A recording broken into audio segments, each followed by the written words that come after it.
আমি বউ দেখছি, তোর মতো বউ আমি জীবনে দেখি নাই। নির্মাতা ইমরাউল রাফাতের কাছে আসার পর নাটক দিয়ে শোবিজে যাত্রা শুরু করেছিলেন শাহবাজ সানি। 2018 সালে গোলাম কিবরিয়া ফারুকীর পরিচালনায় আব্দুল্লাহ নাটকে প্রথমবার প্রধান চরিত্রে অভিনয় করেন। এর মাধ্যমেই তার মিডিয়ায় পথ চলা শক্তভাবে শুরু হতে থাকে। তো বাসায় আসার পর জানলাম যে আমার আব্বা মারা গেছে। এর আগে তার অভিনীত বিভিন্ন নাটক ইউটিউব চ্যানেলে প্রচার হয়। তার অভিনীত জনপ্রিয় নাটকের মধ্যে রয়েছে চোরের মাস্টার, বিফলে মূল্য ফেরত, ট্রাভেল শো, মোহব্বত ইত্যাদি। বলছিলাম তরুণ অভিনেতা শাহবাজ সানির কথা। সোমবার সকালে সামাজিক যোগাযোগ মাধ্যম ফেসবুকে এক পোস্টে হঠাৎ শাহবাজের মৃত্যুর খবর ছড়িয়ে পড়ে। বিষয়টি জানিয়েছেন অভিনেতা জিয়াউল ফারুক অপূর্ব।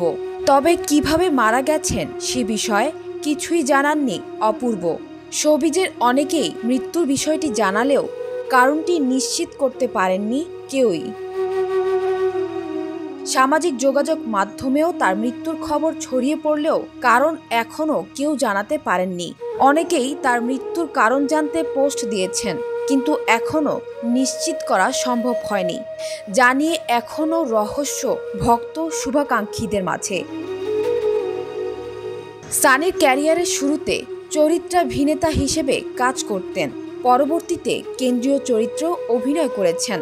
অল্প সময় অভিনয় গুণে দর্শকের প্রিয় হয়ে উঠেছেন এবং সেই সঙ্গে অর্জন করেছেন নির্মাতাদের আস্থাও। শাহবাজ সানির মৃত্যুতে শোবিজ অঙ্গনে শোকের ছায়া নেমে এসেছে।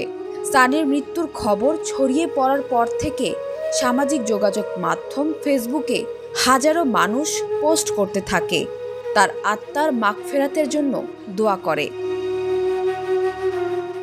সানজানা তাবাসসুম, ভোরের কাগজ।